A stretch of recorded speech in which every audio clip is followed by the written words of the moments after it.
trombonist, composer, arranger, entrepreneur. We're very excited to have him join us today in our final departmental for the semester. I hope you've enjoyed all these sessions, all the amazing people we've brought in, and this is a wonderful way to wrap up the semester. So thank you, Nick, for joining us, and we look forward to hearing from you.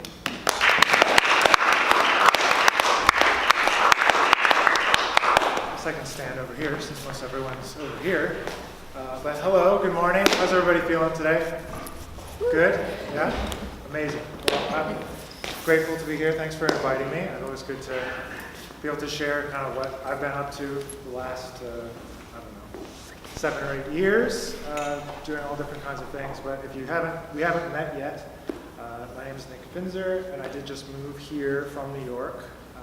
When I was in New York, I was working as a freelance trombonist, jazz trombonist, doing all kinds of things, playing with people, touring a lot, and doing that whole side of things. But always kind of in my career, I've always pursued other endeavors, not being satisfied with whatever was handed to me. I wanted to kind of make sure that my life and career was going in the direction that I wanted it to go in, not necessarily just letting things happen to me as whatever it was, as I saw a lot of musicians that I respected a lot who may have not been doing what they wanted to do when they set out, and they kind of ended up in a certain place, and they were not as fulfilled as I kind of hope to be as a young person still. So I'll just kind of back up and give you a little bit of background about kind of how I came up and where all these projects came from in my life. So just so you know what I'm working on now, I have, obviously I'm teaching here, I'm a performer, composer. I have 4 CDs as a leader with my band, and then I also have a nonprofit called the Institute for Creative Music, which does jazz workshops and outreach, and has generally been in places that don't have access to a lot of big cities near them. We've gone to Montana a bunch of times to do residencies there in the public school district there. And we also then try to do a performance project every year that incorporates different pop artists, non-traditional jazz people. We've done a project of Prince's music, Bjork's music. This year we recorded earlier in May, St. Vincent. So just trying a bunch of different things with that. And then along with doing that, I also run a media company and record label called Outside of Music. And we've released about 65 or 70 records over the last 3 years. And in addition to that, I kind of insist on my artists to make sure that they're recording videos of everything they're doing, to start a kind of like a content machine that can go along with their releases, because as you all know already, things have changed a lot in the record business. But so let me back up and kind of share with you how all of these things kind of came to be. Everything that I've developed as my entrepreneurial self has kind of come out of necessity, has kind of come out of opportunities or lack thereof. So when I was in high school, first starting, I wanted to play gigs and I didn't know how, so I started a band. And my friends and I were obsessed with a few fusion bands from the 70s, the Mahavishnu Orchestra, and bands like that. So we started this kind of funk fusion band in high school, and I started learning all the things that I didn't know you were supposed to hire somebody else to do, like, how do you, record your music, how do you, find a studio and all this stuff. So I convinced some guy in our local town to let us record in his basement studio, to get an EP together and start to play gigs and all this stuff, build websites. And this would have been in like 2004, 2003, but right before, Facebook came, and I couldn't wait until I graduated from, high school so I could get on Facebook and start to promote my gigs in 2005. And so from there, I got into school, continued running bands. I went to the Eastman School of Music for my undergrad, and while I was there, again, wanting to continue having gigs to play as a trombone player. You're not the first one on the list for the cocktail hour gigs. You have to assert yourself in kind of a way to make things happen.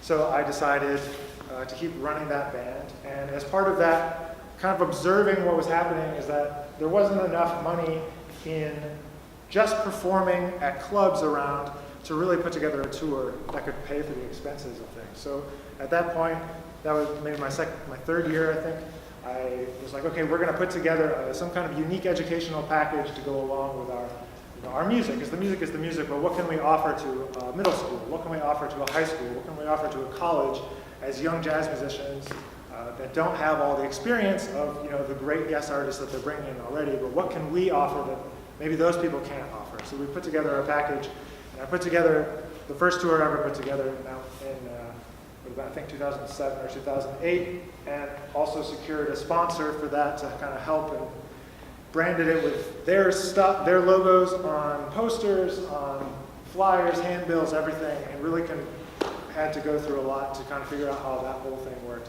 But funded that first tour and figured out that there was a niche for this kind of combination of playing and educational stuff together so that you could access funds on both sides. You didn't have to worry about, I need to make $1,000 on this gig, so I need to sell 100 tickets.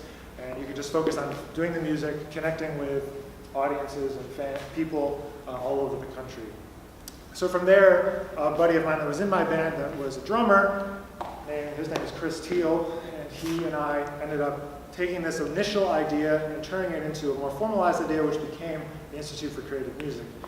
And so from there, that's when we started investigating how do we write grants, how do we do all this stuff. And it was just because now we had a product, we had our band that had our kind of crazy fusion music, and how are we going to tell people about it, how are we going to connect with audiences of young people, students everywhere, while being students. So that was kind of a unique challenge. So we figured out how to do that, got some grants, went to Montana, all that kind of stuff. And then we realized, as I moved to New York, he moved from Rochester, where Eastman is. He was still in Rochester, now he lives in Fayetteville, Arkansas. So as we kind of spread out across the country and our friends started to spread out, as everyone was graduating from school, we realized it was going to be really difficult to keep all of that together. So what we ended up doing was, instead of focusing on residencies and grants, we decided to take the concepts of our teaching, which are very much focused on getting off the page and improvising for students of all levels, using improvisation as a means to improve musicianship, regardless of whether you're a classical person or a jazz person, it doesn't matter. And so we had always done that in our workshops, but we realized that that was something that we could repackage. And so from there, in about 2010, when I moved to New York, we started creating online courses for our nonprofit. That's when it first kind of started. And 2 years ago, we first launched our official series of videos, kind of going through 6 types of jazz tunes for beginners. And this is kind of we're trying to go into the area before you get to a blues. Usually everybody starts with the blues when you play jazz. It seems like the easiest thing, but I think sometimes the blues is the exception to the rule a lot of the times, rather than the rule of harmony, if you're just talking about learning how to improvise over harmony. Without getting too much into that, we started this online course, and it's really started to ramp up, and it's got me personally thinking about that and realizing how I was getting burned out of running all around New York teaching private lessons, and I started a virtual studio. So I started using the same platform that we did with the Institute for Creative Music to start posting videos every week of different lessons about trombone playing, about jazz playing, improvising, some other things around having a career in music, not just performing. So we started that, and that's been going on for about the last 2 years or so. This kind of focus on online content with everyone spread out around the country, and everyone having some recording equipment and recording their own selves, and then we cut all the videos together into a sequence so that they can be shared, and it doesn't matter that we're all not in the same place anymore. Sorry, it's a long story. And then we get to the reason why I have a record label is because when I was finishing school, my master's at Juilliard in New York, I kind of had a moment where I freaked out and I didn't know what I was going to do with my life. I didn't know what I was going to do with myself. Maybe some of you have had those feelings before. And I said, okay, what am I going to do? What am I going to do? I don't know. I should make a record. I don't know why that was the thing that popped into my head. But so I decided I was going to make the record. And I was like, I don't have any money. How am I going to make a record? It's like, well, I have a band because I was using people at school. We've been playing together for a couple of years. We had played some of my music, played some gigs. I'm like, all right, well, I got the band. How am I going to get this? So I decided to do a Kickstarter campaign in the early-ish days of Kickstarter. And luckily, I was able to do that Kickstarter campaign and then fund the record and put it out. After it was all done, I wanted to find a label. I had no intention of starting a label, but I either got no, or we can do it next year, or various answers such as that, and I was not satisfied with that, so I decided I'm like, I can do this on my own, and So I started a company thinking that I would just kind of release my record, not thinking it would become anything in particular.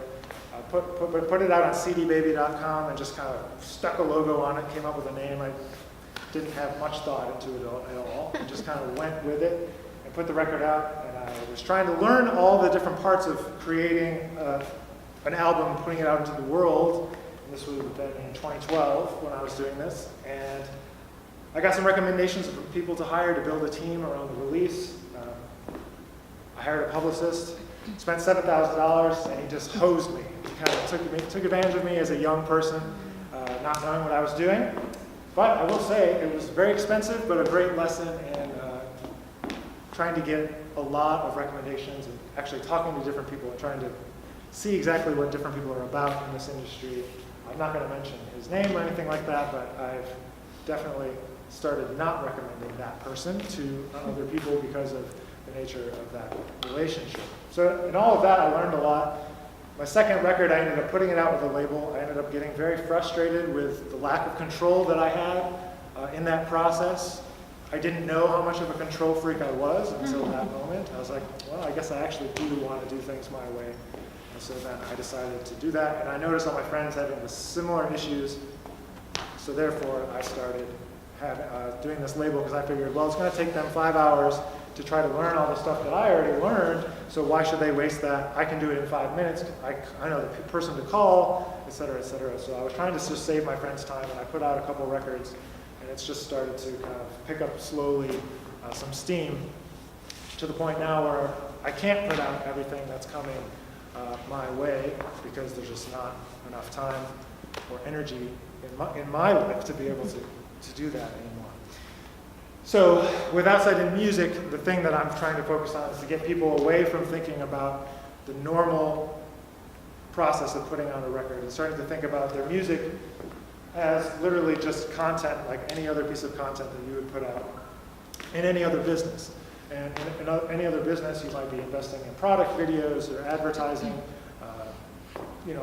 any number of type of things. And I try to tell my artists, it's like you have to be putting music out constantly. And if you're not putting out music constantly, you're going to get forgotten. And because you usually end up spending a lot of money on a project, and then you have to save up for 2 years before you can put out another project.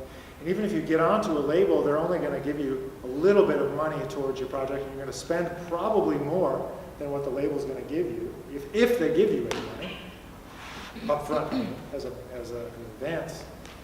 And so you still have to get in this whole conundrum of not having enough money to release stuff right away. So I've tried to create a few little models for our artists to be able to do things faster. So now what we do is instead of people taking 2, 3, 4 days in the studio, I tell them to get really prepared, and we do 2 sessions in a day, and then we can share the costs of the engineer, the studio, the videographer, the mixing, the mastering, the editing, everything. When we get multiple bands in the studio in a day, they're super prepared, and they have a producer like myself who won't let them waste time, which they don't really like. They're like, come on guys, let's go, let's go, let's go. But as being a sideman on so many sessions, you start to realize all the things people do that waste time in a session that you don't really need to do. Like, for example, you record a song and then you listen back to like 3 takes of that song to decide if you're going to do another one. And in the time you listen to those 3 takes, you could have just done another one, and then you could decide later what you were actually going to do. So I tried to take all types of little inefficiencies like that and just kind of tell people how I saw it as me, as kind of however I thought about those things. Whew, okay, so what did I miss here? I think I got just about everything. But so what we're doing now at Outside in Music is producing those albums that go along with videos. We get people going. We have podcasts that come out every week that are either interviews with artists before the records come out. We do Spotify playlists to try to get their music out into the world. We do just kind of general media for the industry. That's kind of something we're trying to get into, like reviewing other people's CDs or creating Spotify playlists of the best of new releases for a month that doesn't include ours, like looking at the rest of the industry, and trying to just kind of build a platform and community for the artists to be able to interact and work together and to just kind of create something where there's a void. And I feel like a lot of people are frustrated they don't know what to do. They're frustrated that Spotify doesn't pay them enough and all these kind of things. And of course I agree, I wish Spotify paid us more, but I'd rather that the music gets heard than for it to be, you know, on Bandcamp and you have to buy it to hear it, and then you sell maybe 15 copies, but then nobody's heard the music because it's never been on Spotify or YouTube or anything like that. And I'm sure you all know that most people just go to YouTube to find things. So if you're not there, you kind of don't exist. And so I try to tell my artists that, and with varying levels of success. Some people are kind of in my camp thinking that this is the right way to go, and some people are not. And that's fine, and we work with people you know, of all different sides trying to do that. So some things that I'm trying to do with the company now is we're building out the team. I have 2 assistants that are working, and we've had interns for the past couple of years from Florida State University where I was teaching before. And so we are looking for interns to start next semester if anybody's looking for an internship. I know it was up on the website, but we're kind of trying to do things, you know, based around content creation, learning about how to do those types of things, and see how a record label kind of works behind the scenes. What kind of things we're talking about, how do we get things on Spotify playlists, how do we make things happen when the traditional ways of making things happen aren't happening anymore. So if you want to talk to me about that, I'd be happy to. You can find, my office is 107, or you can just email me, Nicholas Finzer at UNT, or just Google me and you'll find me. It's not that difficult. So I would love to be able to dive in more deeply to the things that you guys are thinking about, kind of now that you've heard kind of this gamut of things that I have been doing. Is there any of those things that are more or less interesting that we could do more of a dive into that's applicable to any of your circumstances? Yes. I just have a question about how you manage the different roles. I'm in a similar position. I just have a lot of different jobs. And the struggle for me is every week is different. So I was just wondering, is like Monday the day that you work on your nonprofit stuff? Or do you have like every morning at 9 you check all your emails for each account? Or like how do you organize that? That's a great question. I'm very organized with the content schedule for everything, for both myself as a person and the label, the nonprofit. I kind of thrive in an environment where things are not the same all the time. I don't really like having to do the same thing every week. It kind of grinds on my nerves. So like having the different stuff all the time is kind of something that I thrive in. But, so no, I don't do everything kind of on schedule. I'm more of like dive really deep for a couple of days on this, and then I see the next thing and could dive really deep on that, and I see the next thing, dive really deep on that. Would I say that's the most balanced approach? No. I wish I could be more balanced, but I'm kind of all in or all out. I can't really, it's hard for me to do things kind of just like halfway. So it's like I want to be in there and make it as best as I possibly can, or I'm kind of not that interested in it. So just, you know, just in the sake of transparency, over the last couple of years, the nonprofit has kind of taken a backseat to some of the other things.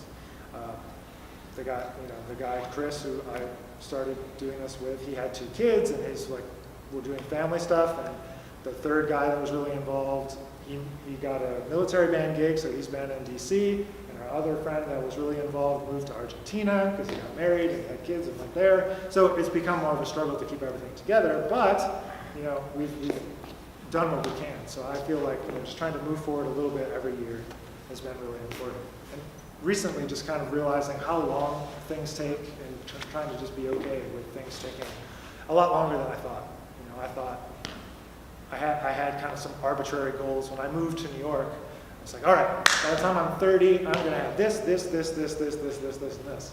And I don't know if I really have any of those things. I turned 30 this year, and I have a whole bunch of different things that maybe I didn't think that I would have when I started. So just trying to have that self-awareness of, you know, how you function best and how you can contribute best to the situations that you're in this week, and being aware to be patient and kind of see things in 5, 10, 15, 20 years rather than being like, I need to play this gig right now because I need that $500. And to be like, well, maybe it's more of a good use of my time to invest in this long-term kind of vision of growing a project, a team, a company, whatever, a band, whatever it is, an ensemble that you're involved in.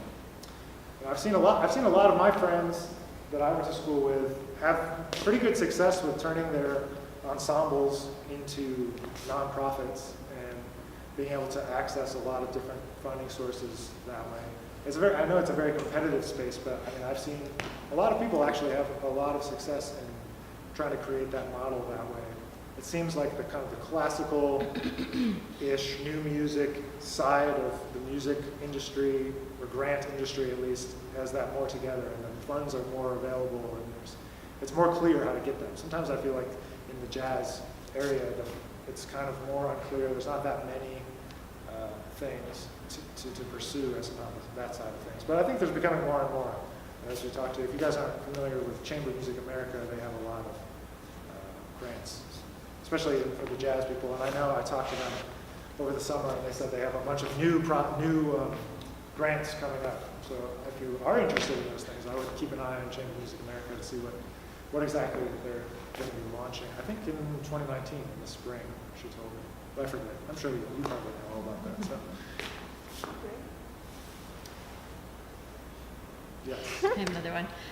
For your online lessons, I'm sure your whole online presence helps get those popular. Sure. But for somebody who's starting out and they want to put out a series like that, they want to become an expert in whatever, or they have an etude book, they want to go through and do a lesson on that a week. Like, how do you start to gain traction and get followers and make yourself actually findable? That's a great question.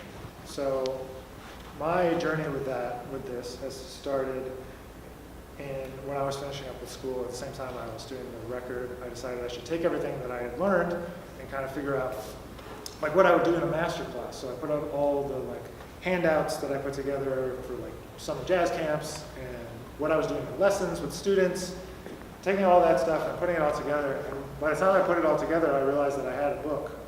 And so what I did at first was just kind of create this book. So in 2013, I published a book of it's called Get Ahead, a Practical Guide for the Developing Jazz Trombonist. Very practical title. But, so I put that out, and that kind of, nothing really happened with it. It was just kind of there. But it led to some things of kind of being like, oh, here's a book. And when I first got my first college teaching job, it was like a big part of defining my authority. It was like having this book, and it really was just a collection of everything that I had already been doing. So when we started talking about the online learning space with the nonprofit, I was like, the first thing that I should do was I took that book and I created a course, an online course that went along with, I actually probably show you, but an online course that went along with the book, literally just kind of page for page, exercise to exercise, and put that all together. And then as I was getting a lot more requests for Skype lessons online, I realized I couldn't fit them in because I was touring a lot between 2015 and 2017, and I just couldn't do them all. And I wanted to be able to interact with those people, those students. So that's when I came up with the idea, like, well, if I put a lesson every week in this studio and then give them access to me where they can message me a video of them playing whatever, and I can just like make a video back and send it back and forth. It's become a great way for people. Just the other day, a guy from Hong Kong joined, a guy from Brazil joined. So it's like a really cool thing to be able to like connect with people. There's no way that they could come and get a lesson here at UNT, but we can connect online. So in order to get the following, so I made the book, and then I started in 2015 taking my YouTube channel more seriously. And what that means in YouTube parlance is uploading more than like sporadic videos. You have to have a regular posting schedule, and you have to post content at least once a week. And really, if you want to get noticed on YouTube, it's 3, 4, 5, 6, 7 times a week you should be posting on there, which seems daunting. But so there's I read a lot of kind of business entrepreneurial style books, and there's a guy that has a podcast in that space named Tim Ferriss, and he always talks about what would this look like if it was easy, is the question. So I try to keep that in mind when I'm thinking about and getting overwhelmed by how am I going to put 3 or 4 videos on YouTube every week, like, oh my God. And then I realized, okay, if I just start filming the things that I'm doing, then I can start to have like stuff to post. Like maybe I won't post it, maybe I will, I don't know. Maybe it's just a part of it. But so I started trying to just make videos of different things. if I was trying to make videos of different lessons, maybe different parts of what was inside of the course and release them there. And also at the same time as that, trying to build up performance stuff, to build credibility as a performer, at the same time as the education stuff. So it's just been slow, literally slow. And when I quit my teaching job at Florida State in 2016, I was back in New York full time. I was like, all right, then this is what I'm going to do. I'm going to do YouTube. I'm going to do at least one, if not two videos every week. And the longer I've done it, the more I realize that the how-to content, the educational content, is the stuff that people watch more on YouTube. Like, I have the most watched YouTube video on my channel, which is this random major scale workout that I came up with on a whim one day. It was in my little packet, it was in my book, and I was like, oh, let me just make a video of this and we'll see what happens. And all of a sudden, it's been outperforming every other video.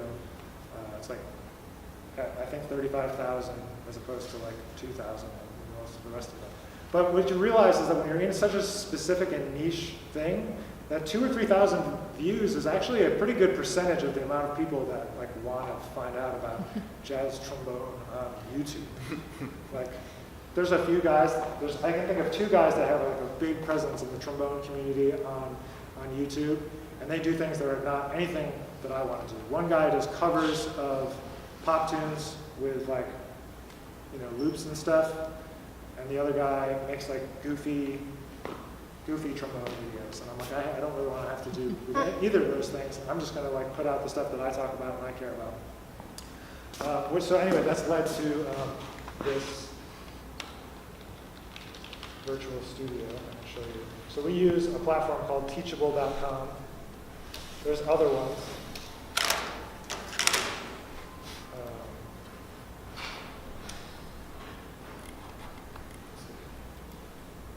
But basically, you can see it's kind of through the Institute for Creative Music, and there's all, I guess I can't really show you the inside unless I log in. I don't know if I will remember the login, but I'll go to this page and you can see all the things. So we do these creative jazz fundamentals, and you can see like this was the first thing that I created, this Get Ahead course, and then we have our creative jazz fundamentals series, which is the tunes, like pre-blues kind of tunes, kind of talking about improvisation for any instrument. And there's like different previews, and so you can see like everyone's in a different place, and we all kind of just recorded different stuff. And so there's different like play-alongs and different PDFs you can stick in here. The only problem with this teachable.com is that it's a little bit expensive to get started with, so trying to find like an organization or a group of people you can go in on the subscription if you're going to get super serious about it. But the other thing you could totally do is just post everything on YouTube for free, and then go from there. And once there's demand, you can start putting extra stuff behind some kind of subscription wall. But teachable.com is the one that we've been using, and it's pretty good. It's not as customizable as we like, but we started looking into how much it would cost to build out our own platform. It was really expensive, so we decided to stick with what we had. And so that's I have a question. So yeah. How do you make decisions in terms of which content you just give out for free on your YouTube channel and which content you put as part of the course that is subscription-based or purchase-based? Sure. So what I like to think of that I'm selling in terms of my personal virtual studio is access to me and my time. So the content might not be that different. It's more concentrated inside of the course. So I try in certain things, like in that Get Ahead course that's based on the book, I haven't posted, most of that content is not on YouTube because I don't want people to feel like it's just out there for free when they paid for it. But everything else I think you should just give away for free, because the more stuff you give away, the more stuff you post online, the more people are going to find out about you, and the more people are going to want you to come and do things, want you to be a guest artist, do all these different things. And I think you can do whatever you want in terms of how protected you want to be, but I found the more open I am with sharing whatever information I have, the more stuff comes back. So I put all of my music on Spotify. In terms of teaching, I put, there's no secrets, but the only thing that people have to pay for is access to me and my time. That's kind of how I view it, because there's only so much time. So especially if you're teaching at a place, it really takes up a lot of time. So if I'm going to take on extra stuff, it has to be paid. But if I'm going to put it out in the world and I want people to check it out, then I just put everything. So when people buy these courses, they have some content that you put in there, but mostly what they get is coaching from you, where they get to send you their materials and you get to send them feedback. It's not live classes necessarily. It's just access to you. Yeah, basically, in this virtual studio thing that I've been doing. But I've even toyed with the idea of getting rid of the studio altogether and just posting all the videos online on YouTube, because I just want to get more stuff out there, because it really comes back a lot more. The more stuff you put out, the more stuff you're going to get back, I found. With the Creative Jazz Fundamentals, that stuff is all behind this subscription wall. We've put out a few videos talking about the same process, but using some popular jazz tunes to try to get people familiar with the process. With that whole thing, we've just because we've been trying, it's taken a lot of money to develop those things, so we've kind of kept those all behind a paywall. But our best avenues for getting people subscribed to those are connecting with educators that don't have a lot of jazz experience but want their students to learn how to improvise. And so when we've done that, that's allowed them to kind of require their kids to get a subscription to this Jazz Fundamentals, which we do for a big discount so that they can all get in there for $15 or $10 or something, and have access to all those lessons. So the more that you put out, the better, in that there's not that much to save to put behind the wall. Maybe you put more production value into it or something so people feel like they're getting more value out of it, but the content of the stuff, the concepts are kind of all the same. I think whether you were teaching it or I were teaching it, we would probably talk about a lot of the same things, but it's just how you present it or how you describe something, and everybody needs.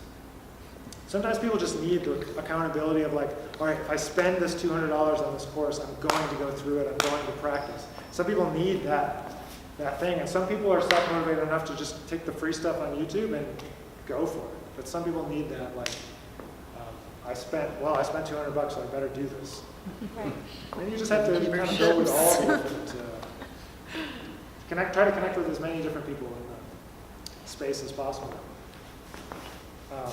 Kind of my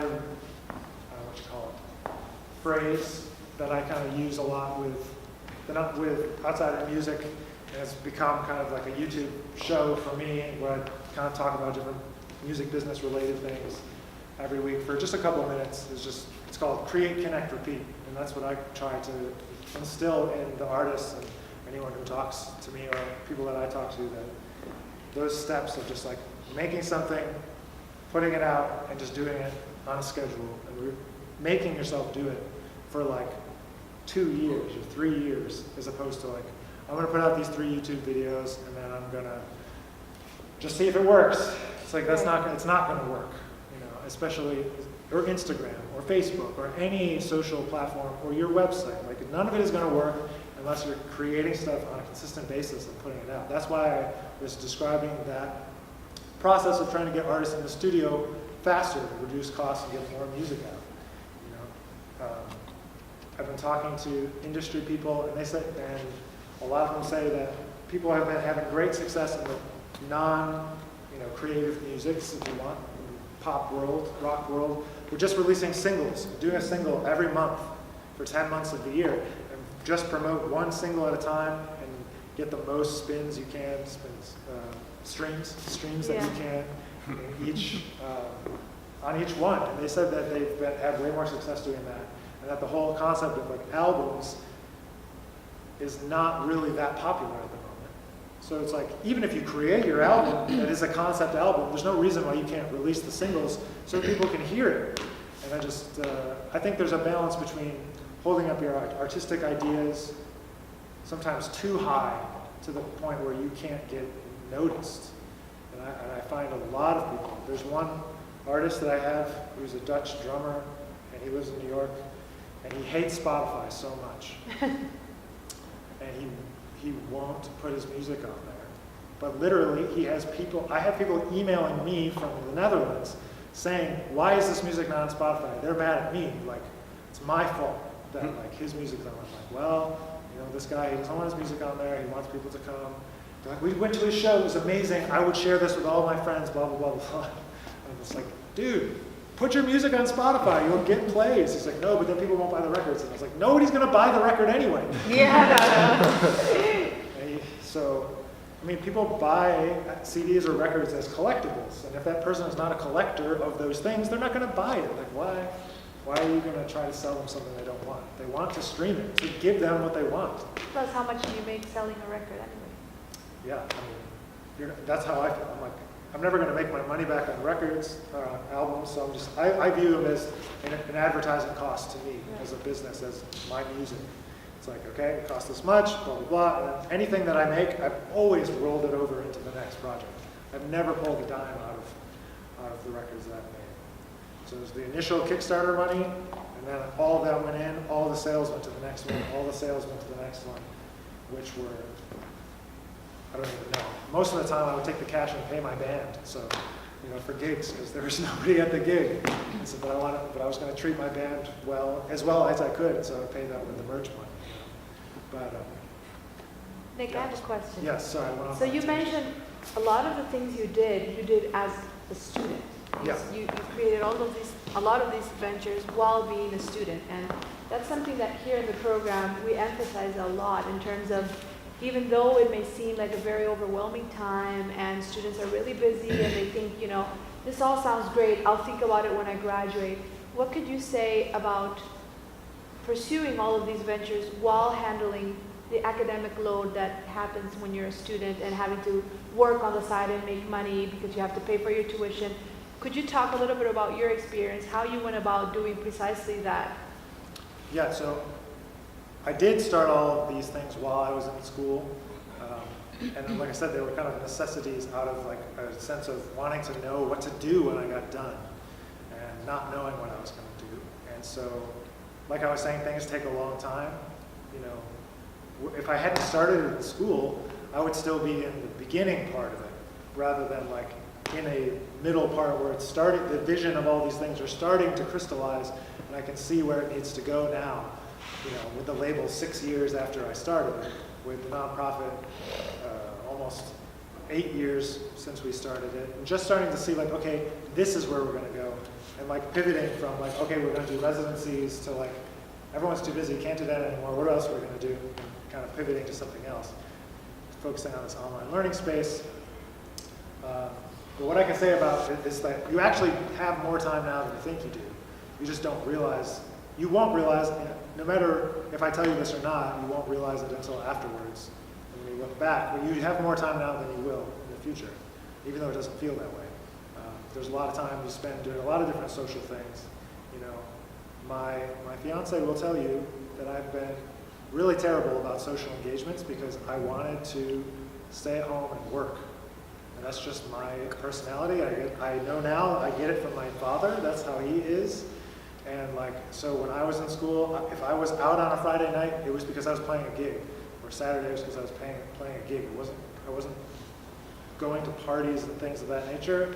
I just wanted to work. If I wasn't working, I was feeling very anxious because I was like, if I don't work on this, I'm not going to be successful. I'm not going to be able to do blah, blah. So this is a downfall of me, and I'm not suggesting you should not have a balanced life at all. You should do what you need to do.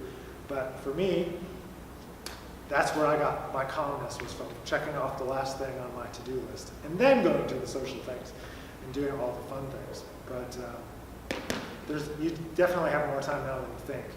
And trying to take advantage of something that's been very helpful for me is trying to figure out in what environments, what tasks can get done most easily. So my favorite place to be a lot of the time is on an airplane because nobody can bother me and I can sit down and I can get things done that I need to get done.